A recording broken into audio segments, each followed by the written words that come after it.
কি কথাটা? যে আল্লাহ তাআলা আমার এই গ্রামের চারিদিকে এদিকে ওদিকে অনেকগুলো গ্রাম আছে যেগুলো অমুসলিম গ্রাম, আপনাকে রব্বুল আলামিন ডহরা গ্রামের একটা হাজি সাহেবের স্ত্রী, একটা সে এক মহিলা নমাজি, তার পেট থেকে আপনাকে আল্লাহ তাআলা কেন জন্ম দিলেন? আপনার রুহটাকে যদি কি করে দিতেন, ডান দিকের গ্রামে সুলতাননগরের উত্তর দিকে যে অমুসলিম গ্রামটা আছে সেখানকার একটা কোনো হিন্দু মহিলার পেট থেকে যদি আপনার জন্মটা দিয়ে দিত, তাহলে আপনি কাঙালের খাতায় চলে যেতেন না? একদম চলে যেতেন। কিন্তু আল্লাহকে বলেননি, অথচ রব্বুল আলামিন কি করেছেন? আপনার রুহটাকে নিয়ে এসে 120 দিন যেদিন বয়স হয়েছিল আপনার মায়ের পেটে, আমার মায়ের পেটে রক্তপিণ্ডটা, মাংসপিণ্ডটা, ওইখানে এসে আল্লাহ ফেরেশতাকে আল্লাহ তাআলা বললেন, অন্য গ্রামে দিবি না এটা, এই যে রুহটা দিয়ে পাঠালাম একটা ডহরা গ্রামের মধ্যপাড়ায় জামে মসজিদের দক্ষিণ দিকের বাড়িতে অমুক মহিলার পেটের ভেতরে একটা বাচ্চা স্থান পেয়েছে, তার বয়স হলো 120 দিন, এই 120 দিনের মাংসপিণ্ডর ভেতরে এটাকে গুজে দিয়ে চলে আয়। তাহলে এই কৃপাটা প্রথমেই আল্লাহ তাআলা করেছেন আমার উপরে, যে আমাকে মুসলমান মা বাবার ঔরসে জন্ম দিয়েছেন, আমাকে ভালোবেসেছেন বলেই আমাকে মুসলমান করে পৃথিবীতে পাঠিয়েছেন, আর আল্লাহ ভালোবেসেছেন বলেই এখন আমি একজন মুসলমান ইমানদার হয়ে বেঁচে আছি। যদি এটা আপনাকে সম্পত্তি বলে মনে হয়, তাহলে এবার জানুন যে যত বড় ইমানদার সে তত বড় ধনী, আর যার ইমান যত কম সে ইমানের দিক দিয়ে হলো কাঙাল।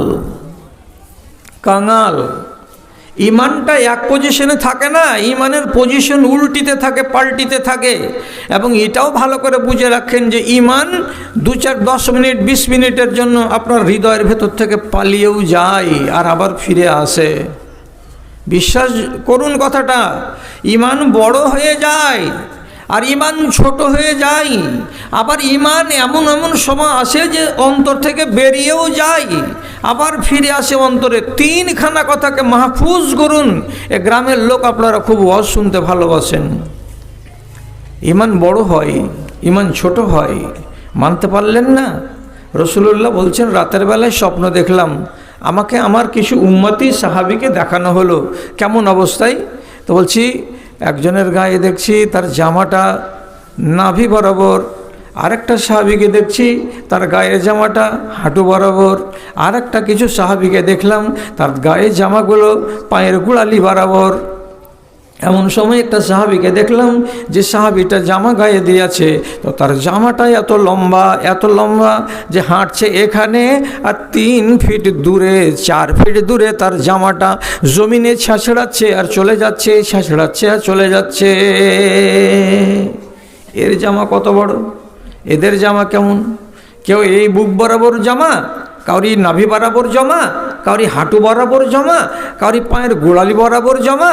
আর এই সাহাবীর দেখছে যে 3 হাত লম্বা হয়ে পিছন দিকে জামাটা ছেঁচড়াচ্ছে আর হাঁটছে, এত লম্বা জামা।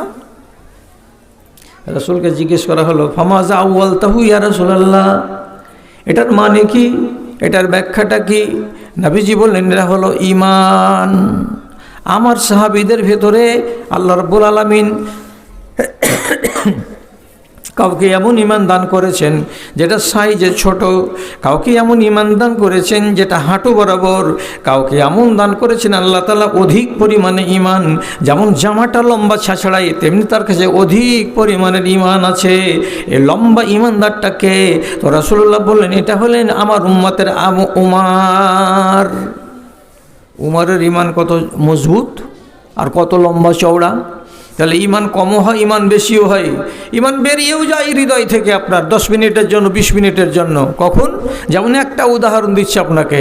নবীজি বলছেন, ইজা জানাল আব্দু খারাজা মিনহুল ঈমান, যখন কোনো বান্দা, যখন কোনো একটা বান্দির সঙ্গে নাজায়েজভাবে হারাম উপায়ে কোনো আমের বাগানে, কোনো পার্কের, কোনো ঝুপড়ির ভেতরে গিয়ে কিংবা কোনো নির্জন জায়গাতে গিয়ে মিলিত হয় এবং তারা শারীরিক সম্পর্ক কায়েম করে, তো যখনই একটা নর একটা নারীর সঙ্গে এভাবে অবৈধভাবে মিলিত হয়, তাদের দুজনেরই ঈমান অন্তর থেকে বেরিয়ে যায়। কেমন হয়ে বেরিয়ে যায়? ওদের দুজনেরই সামনে মাথার উপরে করে মেঘ যেমন উড়ে উড়ে বেড়ায়, ওই রকম তাদের ঈমান উড়ে উড়ে তাদের সামনে সামনে বেড়ায়। আর ওখান থেকে আওয়াজ দিয়ে বলে, ওরে নাদান, ওরে নালায়েক, যতক্ষণ পর্যন্ত পাপের কাজ থেকে উঠে না আসবি ততক্ষণ পর্যন্ত তোর বুকে আমি আসবো না। চিন্তা করলেন, যদি পাপের কাজে 20 মিনিট সময় নষ্ট করে তাহলে 20 মিনিট তার হৃদয়ে ঈমান নেই। এবার এখান থেকে দুজন ভিন্ন হয়ে বাড়ির দিকে আসছে, তো পবিত্র হওয়ার আগে তাকে যদি ধরুন সাপে কামড়ে নিল, ইলেকট্রিকের শর্ট মেরে দিল, তাকে কাউরি বেড়াতে তার লাগানো ছিল, সে যদি মরে যায়, ওই অবস্থায় যদি মরে যায়, খালি ঈমানে চলে গেল দুনিয়া থেকে। ঈমান চলেও যায়, তাহলে এটাকে বাড়াতে হয়, এটাকে কমাতে হয়, বাড়া কমা হয়, এটা মনে আপনাকে রাখতে হবে। তাহলে যারা যত ঈমানের কম ভোল্টেজওয়ালা হবে তার হলো কাঙাল। আর যেই কাঙাল হবে, রাগ করিয়েন না, গাড়ি বাড়ির মালিক হন না কেন, কিয়ামতের দিন ভিক চাইতে হবে। দুনিয়াতে যত বড় আপনি জালেমের বাড়িতে যান, কৃপণের বাড়িতে যান, 2 টাকা না দিলেও 1 টাকা দেবে, বা 8 আনা দেবে, বা 5 টাকা না দিতে গেলেও 1 টাকা দেবে। যে যতই বড় পাষাণ হৃদয়ের লোক হোক না কেন, খালি হাতে আপনাকে ঘুরাবে না। কিন্তু কিয়ামতের দিন আল্লাহর কসম খেয়ে বলছি, ভিক চাইতে যাবেন তো একটাও দরবারে যে ভিক পাবেন না, ভিক দেবে না কেউ। আপনি বলবেন, আজব কথা, আমাদের গ্রামে এতটি মৌলবি আছে, কেউ জীবনে এমন কথা বলেনি, আর আপনি আজকে বলছেন কিয়ামতের দিন ভিক চাইতে হবে। বলেননি ওটা কথা নয়, খেয়ালে রাখেননি, আপনি খেয়ালে রাখেননি। ভাষাটা আলাদা হচ্ছে বলে হয়তো আপনাকে নতুন মনে হচ্ছে, কিন্তু এই কথাটা মাথায় রাখবেন। কিয়ামতের দিন আল্লাহ রাব্বুল আলামিন 2 প্রকারের লোকের জন্য দাড়িপাল্লা খাড়ো করবেন না, আর 1 প্রকারের লোকের জন্য দাড়িপাল্লা খাড়ো করবেন। দাড়িপাল্লা কেন খাড়ো হবে? আপনার নেকি এবং পাপকে ওজন করার জন্য খাড়ো হবে। আর তাহলে এখানে কয় প্রকারের লোক হলো? 3 প্রকারের লোক হলো। 2 প্রকারের লোকের জন্য দাড়িপাল্লা খাড়ো করা হবে না, মানে থাকবে দাড়িপাল্লা, কিন্তু আমলকে চাপানো হবে না, দরকারই পড়বে না। আর 1 প্রকার লোকের জন্য দাড়িপাল্লা আছে, দরকার পড়বে, চাপানো হবে। ওটা কারা? যারা আল্লাহর নিষেধকে নিষেধ মেনে চলেছে, আল্লাহর আদেশকে আদেশ মেনে চলেছে, কিন্তু বেশি কিছু করতে পারেনি। কথার দিকে খেয়াল করবেন। আল্লাহর আদেশকে মেনে চলেছে, নামাজ পড়ো, রোজা করো, হজ করো, যাকাত দাও, সত্য কথা বলো, হালাল রুজি খাও, মা বাবার সেবা করো, মেনে চলেছে, কিন্তু বেশি করতে পারেনি। কেমন বেশি? মা বাবাকে প্রত্যেক দিন একটা রসগোল্লা, একদিন, আর একদিন 2টো সেব, আরেকদিন এতটি চানাচুর, আরেকদিন আর কিছু, এরকম করে প্রতিদিন প্রতিদিন মা বাপকে দিতে পারেনি। সপ্তাহে 1 দিন দিয়েছে, 15 দিনে দিয়েছে, 20 দিনে দিয়েছে অল্প, কিন্তু মা বাপকে নারাজ করতে পারেনি, করেনি। আর একটা লোক মা বাপকে নারাজ করেনি, কিন্তু দিয়েছে খুব। এই সপ্তাহে এই, ওই সপ্তাহে ওই, তারপরে সপ্তাহে এই। মা খালি বলছে, বেটা এতগুলো কেন আনছো আমার জন্য? বলছে, মা খাবা, তুমি আব্বাকে দিবা, খাবা। তাহলে আপনি প্রয়োজনের বেশি দিচ্ছেন, এটা একটা লোক। তাহলে 2 রকমের লোক হলো। আর একটা লোক ওইখানেই আছে, 65 বছর বয়সের মা, 70 বছর বয়সের বাপ। মায়ের ক্ষমতা নেই যে লকড়ি পেড়ে এনে চুলাতে জাল দিয়ে রান্না করে খেতে পারবে, কিন্তু ওই আঙনাতেই বেটা মাকে ভাত দেয় না, বাবাকে ভাত দেয় না, একই টাইমে খানা খাচ্ছে। মা আর বাবা আঙনাতে বসে বসে পাটের শাক দিয়ে আর এতখানি হয়তো কোনো রকমের কিছু ভর্তা টর্তা সানা জুটেছে তাই খাচ্ছে, আর 10 হাত দূরে বারান্দাতে বসে বেটা নিজের বউকে নিয়ে আর 2টা বাচ্চাকে নিয়ে বসে ট্যাংরার মাছ দিয়ে ভাত খাচ্ছে। তাহলে এও খাচ্ছে, ও খাচ্ছে, দুজনের খাবার ভেতরে তফাৎটা কি? যে তোমার মা বাবার সঙ্গে সম্পর্কটা মা হয় আর তা হয়। এটা তোমার মা নয়, এটা তোমার বাবা নয়। তাহলে আগেকার 2 রকম দেখলেন, আর এবার দেখলেন আর 1 রকম, 3 রকমের লোক হয়ে গেল। এই 3 রকমের লোকের মধ্যে শুধু বুঝাবার জন্য বলছি, প্রথম 2 প্রকারের লোকের জন্য দাড়িপাল্লা খাড়ো হবে না, আর এই যে 3rd নম্বরে যেটা বললাম এর জন্য দাড়িপাল্লা খাড়ো হবে। কেন খাড়ো হবে? তো এটা রসুল্লাহ বলে দিয়েছেন, তোর বাপ হলো জান্নাতের দরজা। যদি বাপকে একটু দুঃখ দিবি, পাল্লাতে আঁচড় পড়ে যাবে। যদি আঁচড়ওয়ালা দরজা তোকে ভালো লাগে তো বাপের গায়ে আঁচড় টান। আর যদি বলে না জান্নাতের দরজা যেন আমার ঝিকঝাক থাকে, তাহলে বাপের গায়ে যেন একটা আঁচড় না পড়ে।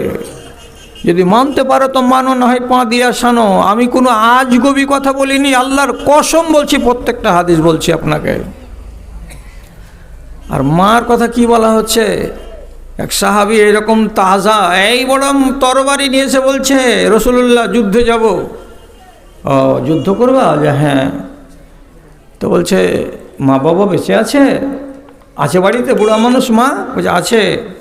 রসুল্লাহ বলছেন তরবারির ছায়ার তলে জান্নাত না খুঁজে তোমার বুড়ি মায়ের পায়ের তলায় খুঁজে গা, ওখানে জান্নাত আছে। বলেন সুবহানাল্লাহ। তাহলে মার পাওয়ার কতটুকু এটা দেখলেন, বাপের পাওয়ার কতটুকু সেটা দেখলেন। আবার এই লোকটাই যদি কি করে, বাপের সামনে বসে বসে ভাজি খায় আর বাপ যদি টুকুর টুকুর তাকাই, এর জন্য দাড়িপাল্লা খাড়া হবে না তো কার জন্য হবে? জি, আর একটা খেয়াল করুন, উদাহরণ দিচ্ছি আপনাকে।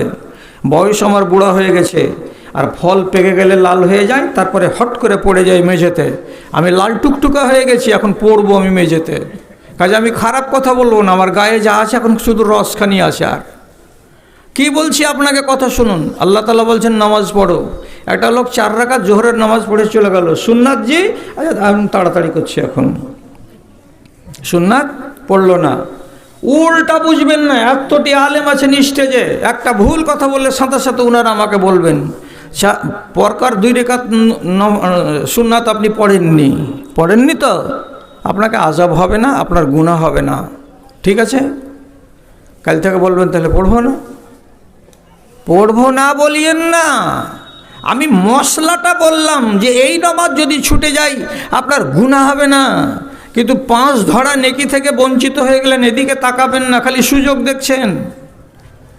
আর একটা লোক আগে 4 রাকাত পড়েছে, ফরজ পড়েছে 4 রাকাত, তারপরে পড়েছে 2 রাকাত, পড়ার পরে মনে তাসাল্লি হয়নি, তখন সে করেছে কি মসজিদে আরও 2 বার দাঁড়িয়ে 2 রাকাত করে 4 রাকাত নফল আদায় করেছে, করার পরে বাড়ি এসেছে। একটা একরকম হলো, এটা আর এক রকম হলো। এবার রোজা 30টা রোজা ফরজ, এই লোকটা রোজা করেছে 30টা, তারপরে ওর সাথে সাথে এরাও করেছে 30টা রোজা। এবার এদেরকে বলা হলো কি, 6টা যদি শাওয়াল মাসের রোজা রেখে নাও তো সারা বছর রোজা রাখার স্বভাব মিলে যায়। এই লোকটা বলছে আর পারবো না চাচা, 30টা রোজা করতে গিয়ে গুদড়ি লাট হয়ে গেছে, আর আমি স্বভাব দেখবো না, আমি রোজা রাখতে পারবো না। 6টা শাওয়ালের রোজা রাখলো না, এ রেখে নিল। আরও 2টা রোজা আছে। কিসের রোজা? তো বলছে আশুরার রোজা, মুহররমের 9 এবং 10, 2 দিন রোজা, বড় সোয়াবের রোজা। আমি রাখলাম, আপনি রাখলেন, আপনার বেটা, আপনার ভাতিজা, আপনার বংশের লোকেরা বলছে রাখতে পারবো না, রোজা রাখলো না, গুনাহ হবে না। 9 তারিখ জিলহিজ্জা মাসের আরাফার রোজা, রাখতে গেলে আগে পাশের গুনাহ 1 বছরের মাফ হয়ে যায়। আমি রাখলাম, আপনি রাখলেন, আপনার 10-12টা বংশের লোক কেউ রাখলো, আর বাকি লোকেরা রাখলো না। যারা রাখলো না তারা গুনাহগার নয়, তারা ফজিলত থেকে দূরে থেকে গেল। একদল রাখলো, একদল রাখলো না। আবার নবীজি বলছেন প্রত্যেক সোমবারের দিন এবং প্রত্যেক বৃহস্পতিবারের দিন তোমরা যদি রোজা রাখতে পারো, এটা বড্ড ফজিলতের কাজ। নবীজি প্রত্যেক সোমবার এবং প্রত্যেক বৃহস্পতিবারের দিন নফল রোজা রাখতেন। আপনি পারলেন, আমরা পারলাম না। আর রাসূলুল্লাহ বলছেন প্রত্যেক মাসের 13, 14, 15 এই দিনটিকে বীজের দিন বলা হয়। যারা বীজের 3টা দিনে রোজা রাখে তারা অনেক অনেক অনেক সওয়াবের ভাগীদার হয়। আমি পারলাম, আপনি পারলেন না, আপনি পারলেন, আমি পারলাম না। কয় রকমের লোক হলো? 2 রকমের লোক। এরা একজন ফরজকে মেনে চলছে কিন্তু অতিরিক্ত নফল কিছু করতে পারে না, আর আরেকজন ফরজকেও মেনে চলছে, তার সাথে সাথে নফল যত আছে সবগুলোকেই করে যাচ্ছে।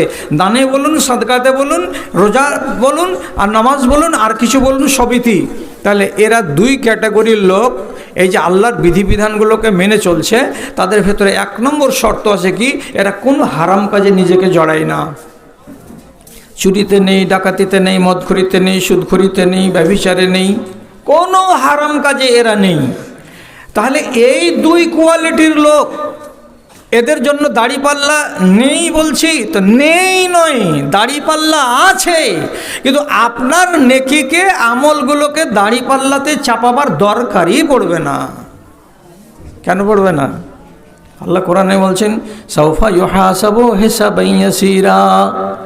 এই সমস্ত মানুষগুলোকে আল্লাহ রাব্বুল আলামিন আগেই হিসাবের ময়দানে আসার আগে, দাঁড়িপাল্লার সামনেই খাড়ো করার আগে আকাশের দিক থেকে প্রথমেই কার্ড ছাড়বেন একগুলো। সে কার্ডগুলোকে বলা হয় কি, আরবি ভাষাতে বলে সাহিফা। সাহিফার মানে কি, একটা হলো কার্ড, একটা হলো পাস। একগুলো পাস হলো সবুজ রঙের, আর একগুলো পাস হলো লাল রঙের। কাগজের মতো কার্ড একটা হাতে আপনি পাবেন। এটা যদি সবুজ হয় তাহলে আপনার ডান হাতে এসে লাগবে, আর এটা যদি লাল হয় আপনার বাম হাতে এসে লাগবে। কিয়ামতের মাঠে প্রত্যেকটা মানুষের কাছে একটা করে পাস থাকবে, একটা করে টিকিট থাকবে। যখন আপনার হাতে ওই কার্ডখানা থাকবে, আপনি এখানে আসবেন আমলকে ওজন করাবার জন্য। আল্লাহ রাব্বুল আলামিন দেখতে পাবেন আমার বান্দার হাতে, ডান হাতে তার সবুজ কার্ড আছে। রাব্বুল আলামিন ওকে বলবেন, বাড়ি কোথায়? তো ডহারা। নাম কি? তো আব্দুল সালাম। আল্লাহ তাআলা বলবেন, যাও আমার জান্নাতে যাও, বিনা হিসাবে। এটাই হিসাব। আরেকজনকে ডাকছে, নাম কি? মুজিবুর রহমান। বাড়ি কোথায়? উত্তর ডহারা। মুজিবুর রহমান উমুকের বেটা? হ্যাঁ। তোর হাতে তো কার্ড দেখাই যাচ্ছে, লাল কার্ড আছে, এদিকে এসো। ববল চুলকাবে এমনি করে, তার অর্ধ ফারা এসা হুমা, এমনি করে ববল চুলকাবে। আল্লাহ কাছে ডাকছে। আর হান মাইজকুল চাষাকে কহিলে, যাও চলে যাও, আমাকে যেতে বললো না, এখানে খাড়ো হও। কি হবে আল্লাহ? কচা মোল্লামা, একে মাফ করার জন্য এটা হলো দাড়িপাল্লা। দাড়িপাল্লার সম্বন্ধে আল্লাহ তাআলা কি বলেছেন?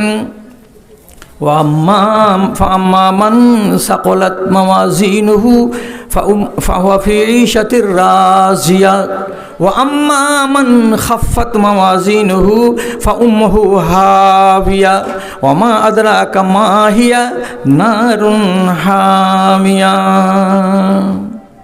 যার পাল্লাটা এমনি করে ওজনে চাপানো হবে, একদিকে নেকি আর একদিকে বদিকে, তো বদির পাল্লাটা যদি ভারী হয়ে যায়, কত গ্রাম? মাত্র 250 গ্রাম। 250 গ্রাম নেকি যদি নেকির পাল্লাতে এসে যায়, আর যদি 260 গ্রাম হয়ে যায়, 10 গ্রাম যদি বেশি হয়ে যায়, তাহলে নেকির পাল্লাটা ভারী হয়ে যাবে আর পাপের পাল্লাটা হালকা হয়ে যাবে। তাহলে তো কেল্লাফতে হয়ে যায়, কিন্তু কি হয়েছে? নেকির পাল্লাটা হালকা হয়ে গেছে। কতখানি? তো মাত্র 250 গ্রাম। খালি তাকাবে, কি হয়েছে আল্লাহ? কি হয়েছে? তোর তকদিরে এখন ঝুলে গেছে লাঠি, দেখছিস? নেকির পাল্লা নিচের দিকে না পড়ে উপর দিকে খাড়া হয়ে গেছে, এটা বসে গেছে, মানে আর ওজন বেশি। কতখানি আল্লাহ? 100 গ্রাম। এইটুকুই? আহ, হায় হায় হায় হায় হায়। ওহ, মরবার 15 দিন আগে, সেদিন জমশেদজাদা কহিলে হরিশ্চন্দ্রপুরের ওখান করে জি গড়গড়ি হাটে, চলো রে নলটা পড়ে লিগা। আমি ফের ঝাড়া করছি, তুমি পড়োগা, আমি দেখছি পরে। এই যে দেখছি পরে কহে চলে এলাম, তার পড়া হলো না। সে যদি 4 রাকাত নামাজ সেদিন মেরে দিতাম, তো আজকে কি 100 গ্রামের ঘাটতি পড়তো আমার রে। হায় হায় হায় হায় হায় রে, কী করলাম রে? অল্পের জন্য ফাঁড়া কেটে গেল আমার রে। অল্প টল্প নয়, এখন জাহান্নামে যেতে হবে, সোজা সোজা কথা। হিসাবটা এই করা আছে, তোকে কোরআনে এর আগে বলে দেওয়া হয়েছে। তোর বাপ চাচারা এই সূরাটা পড়েছে, ও আম্মা মান খাফাত মাওয়াজিনুহু ফাউম্মুহু হাবিয়া।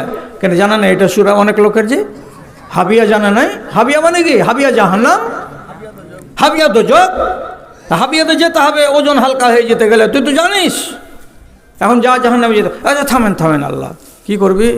কইছে একটু ভিক চাইতে যাব। ও ভিক চাইতে যাবি? ধান লিবি না? চাল নিবি নাই, কিসের ভিক নিবি? এই যে শর্ট পড়েছে তারই ভিক্ষা চাইতে যাবে, খুঁজে খুঁজে খুঁজে খুঁজে খুঁজে খুঁজে একবারে ওই সকালবেলায় খুঁজতে লেগে 6 ঘন্টা পরে ইট ভাটার কাছে দেখছে ওর মা লাইনে খড়িয়ে আছে। মাগে তুই তো আর মা, তোর নাম তো সুলতানা, কি করছিস? কাছে 100 গ্রাম নেকি কমে গেছে কে মা? তুই যে তাহাজ্জুদ পড়া মানুষ, তোর তো নেকির শেষ নেই, আমি তো চোখে দেখেছি তোর পাহাড় লেগেছিল নেকির। তো ওইখান থেকে যদি তুই এতটি তুলে দিয়ে দিস মা, তো কিচ্ছু হবে না তোর, আমাকে দিয়ে দে, তোর বেটা আমি ফেঁসে গেছি, মাত্র এতটি নেকি লাগবে মা। মা খালি একবার এমনি করে দেখো, এমনি করে দেখো, টাউরি লাগা হয় ওদিকে। কার বেটা তুই? উঠে তোর বাড়ি, আমি তোর কে? কখন তুই বেটা? কে বললো আমি মা? মা মা বলে নিজেকে চেনারই দেবে না।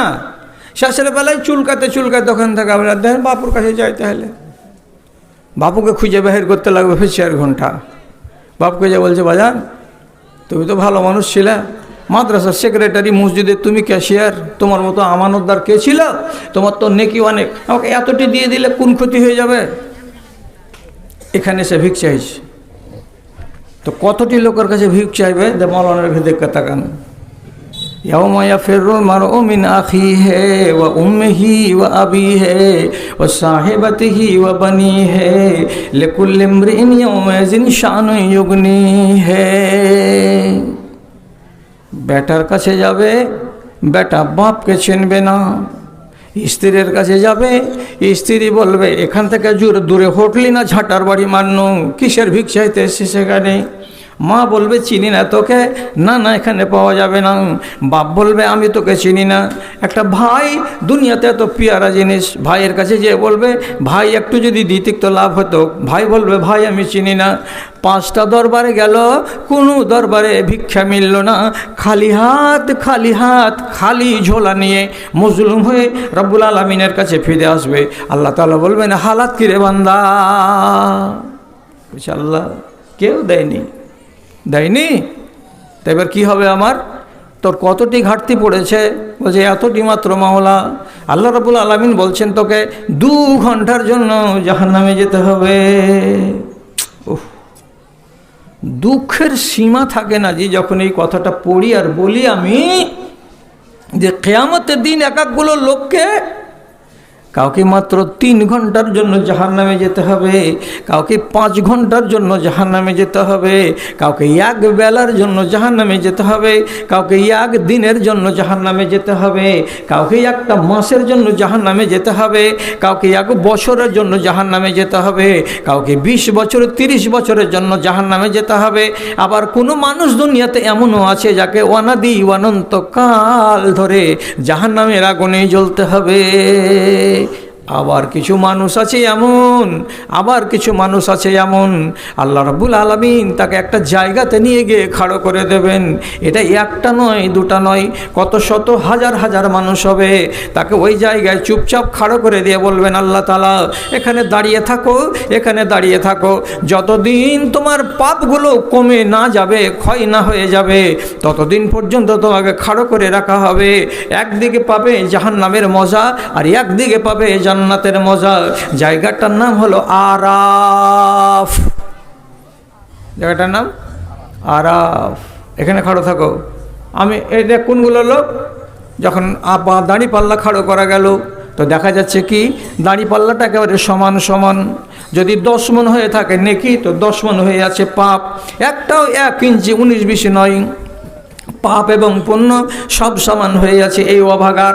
তখন এই রকম অভাগাকে রব্বুল আলামিন বলবেন আরাফের উপরে দাঁড়িয়ে থাকো, থেকে থেকে থেকে থেকে 7 দিন পরে 8 দিন পরে যখন তোমার খেসারত হয়ে যাবে, তখন রব্বুল আলামিন এই লোকটাকে আরাফের মতো জায়গা থেকে টেনে নিজের জান্নাতে তার ঠাঁই করে দেবেন।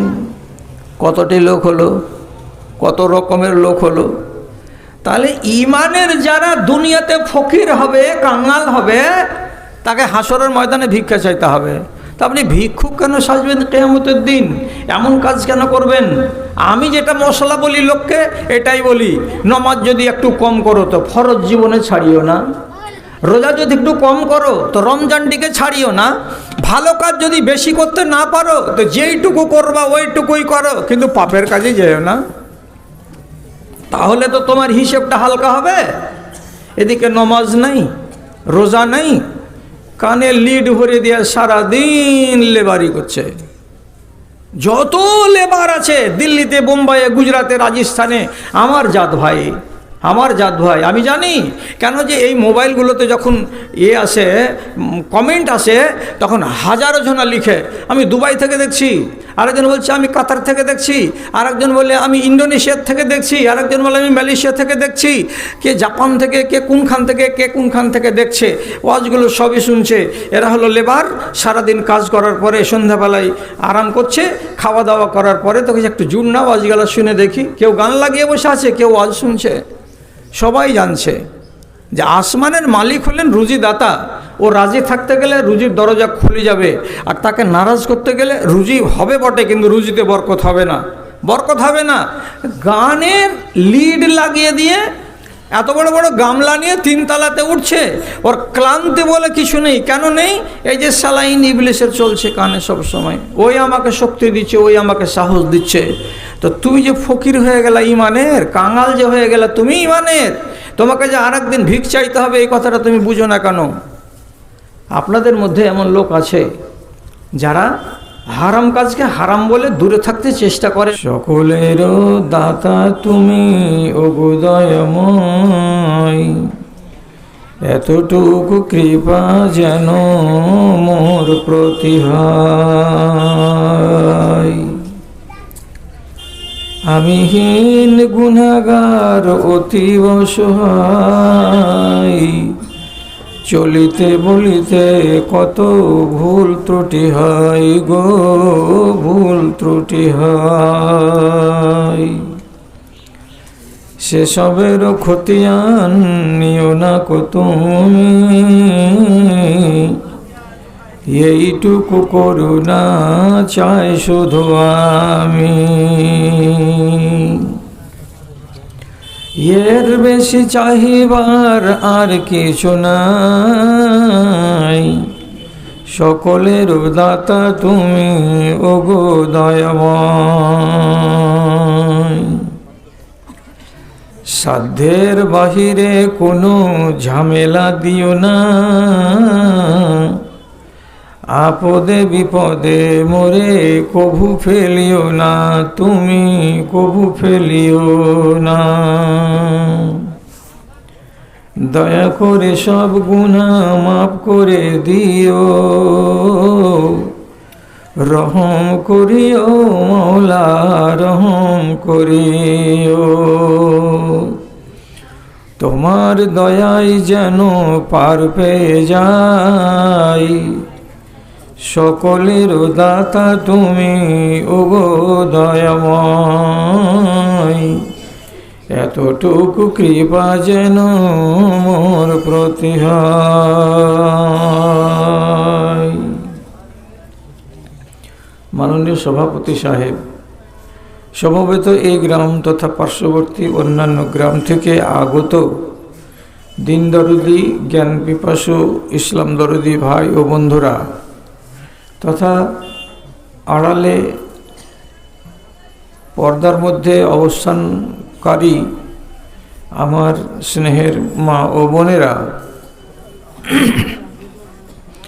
আল্লাহ রাব্বুল আলামিনের শুকরগুজারি করছি।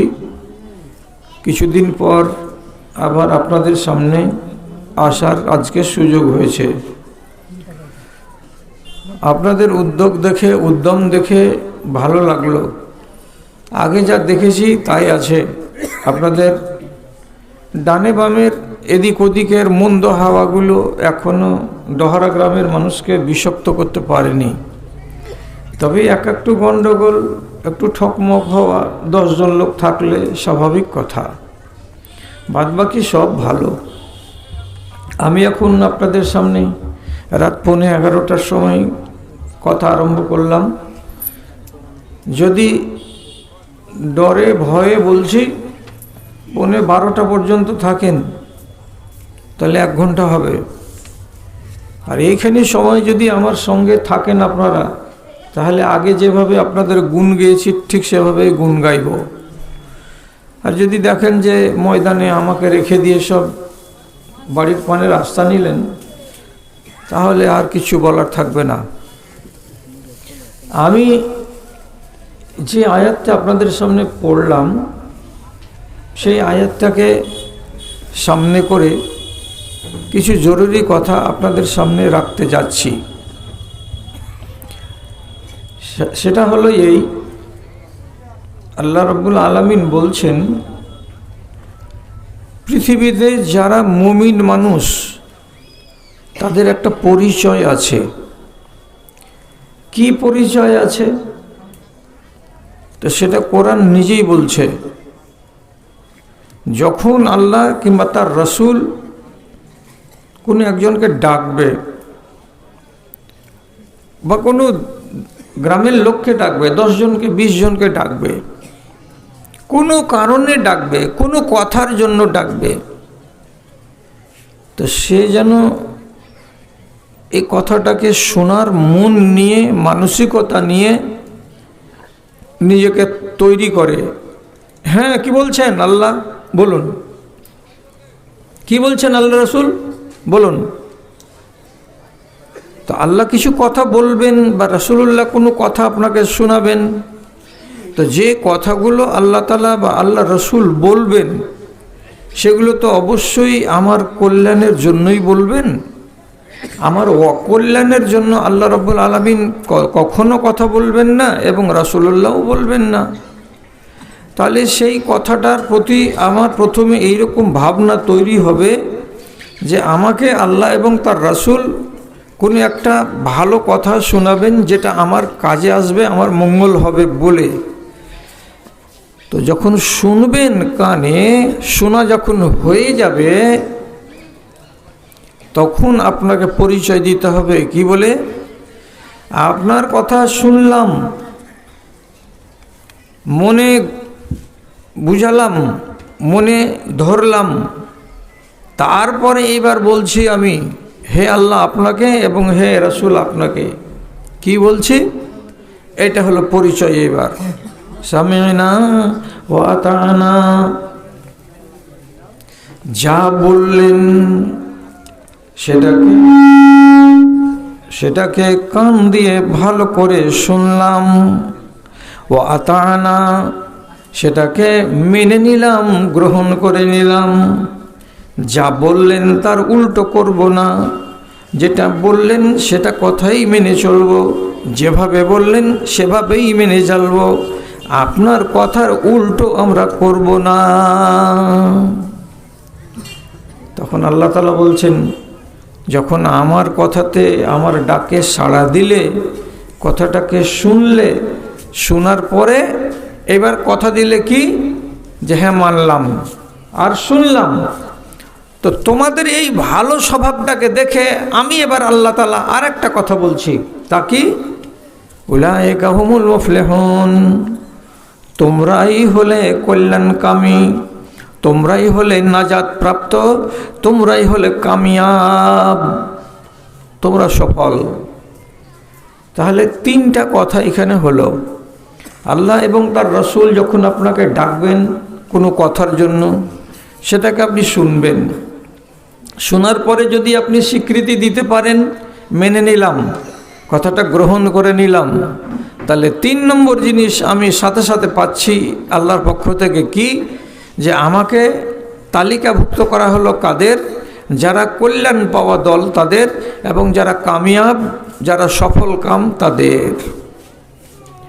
এবার আপনি কি এটা ভেবে বসে আছেন যে আজকে নতুন করে আল্লাহ তাআলা কোনো কথা আমাদের নামে বলে পাঠিয়েছেন, তো এই মৌলভী সাহেবের কানে খবর এসেছে, তখন মৌলভী সাহেব আমাদের ডহরা গ্রামের লোককে বলতে এসেছে? নতুন কথা নাই। যতটি কথা আছে সমস্তটি পুরাতন কথা, এবং এর উপরে আর নতুন করে আল্লাহর এবং আল্লাহর রসুলের কোনো কথা আসবে না। সেই কথাগুলোই আপনাকে একটুখানি দোহরাবো। এবার এই প্রসঙ্গে বলতে গিয়ে শুধু কি করছি, ধনীকে, আপনি বলবেন যার গলিতে একটা ট্রাক্টর আছে সে ধনী, আপনাকে জিজ্ঞেস করলাম আপনার নজরে ধনীকে, যে একটা ভাটার মালিক। আপনাকে জিজ্ঞেস করলাম ধনীকে, যে লোকটা 90,000 টাকা মাস সরকারি চাকরিতে টাকা পায়। এইগুলোকে আপনি ধনী বললেন। এবার যেটা সঠিক কথা, যেটা সত্য কথা, যদি ট্রাক্টরওয়ালা, 100 বিঘা জমির মালিক, ভাটার মালিক, 5খানা গাড়ি, ট্রাক্টরের মালিক, ট্রাকের মালিক, এরা যদি ধনী হতো, তো তাহলে পরে আল্লাহ রাব্বুল আলামিন দুনিয়াতে গায়র মুসলিমদেরকে ধন দিয়ে রেখেছেন। গায়র মুসলিম মানে অমুসলিম, যারা ইসলামকে মানে না, তাদের কাছেও কোটি কোটি টাকা আছে, হাজার হাজার গাড়ি বাড়ি আছে। তাহলে এরা হলো খুব ধনী। তো যদি ধনী হয় এই দুনিয়ায়, তাহলে ওই দুনিয়াতেও ধনী থাকবে। আর যদি ধনীগুলোকে ওই দুনিয়াতে ভিক্ষার হাত পাততে হয়, তাহলে সে ধনী কিসের? তাহলে আসল ধনীটা কে? রাসূলুল্লাহ বলছেন, কথাটাকে ওজন করবেন একটু। কি বলে? ওয়াইনাল ঈমানা ওয়াইনাল্লাহা ইউতিল ঈমানা লিমান ইউহিব্বুহু। পৃথিবীতে যেই মানুষটার কাছে আল্লাহর দেওয়া দ্বীন এবং আল্লাহর দেওয়া ঈমান আছে, সেই ঈমান যার হৃদয়ে আছে, ওই মানুষটা হলো সবচাইতে বড় ধনী। আর ওই মানুষটা হলো আল্লাহর সবচাইতে প্রিয়। ওকে রব্বুল আলামিন অত্যন্ত বেশি ভালোবাসেন। সে লোকটার যদি গাড়ি না থাকে, বাড়ি না থাকে, সে যদি পিডাব্লিউর মাটিতে বসবাস করে, তা দেখার বিষয় নয়। তার কাছে ঈমানটা বলিষ্ঠ হয়ে আছে, এটাই হলো দেখার। এ হলো ধনী লোক। এবার আপনি নিজে নিজে ভেবে দেখুন তো, ঈমানের ধন কার কার কাছে আছে? আর আপনাকে আল্লাহ তাআলা ধনী বানিয়েছেন, পছন্দ করেন বলে এর 1 নম্বর প্রমাণ আপনাকেই দিতে হবে বসে বসে। কেন? ভারতবর্ষে কতটি লোক আছে? 137 কোটি। ভারতবর্ষে লোক 135 কোটি। 135 কোটি লোকের ভেতরে সরকারি সমীক্ষা বলছে 24 কোটি মুসলমান। 24 কোটি মুসলমান। তাহলে 111 কোটি লোক ভারতের বাদবাকিটি এদের ঈমান নেই। তাহলে যার ঈমান নেই তাকে কি আল্লাহ তাআলা ভালোবাসেন? নিশ্চয়ই না। হাদিসে রাসূলুল্লাহ বললেন, যার কাছে আমি ঈমান দিয়েছি তাকে আমি ভালোবেসেছি, আর যাকে আমি ভালোবাসিনি তাকে আমি ঈমান দিইনি। কথা পরিষ্কার। তাহলে এই দেশেরই মাটিতে 1,26,000-এর কাছাকাছি লোক, এরা যদি কি হয়, আল্লাহকে পছন্দ না করে, আল্লাহকে আল্লাহ বলে না মানে, ওয়াহদাহু লা শারীককে বিশ্বাস না করে, আর আমরা এই 24 কোটি লোক যদি মেনে থাকি, তো তাহলে রব্বুল আলামিনের নবীর ফয়সালা অনুযায়ী আমি হলাম ধনী লোক। আমি হলাম ধনী, আমার কাছে ঈমানের ধন আছে। আর তুমি ধনী নও, তোমার কাছে ঈমানের ধন নেই। আপনি যদি তাও বিশ্বাস করতে না পারেন, তাহলে এই কথাটা তো একবার ফয়সালা করবেন।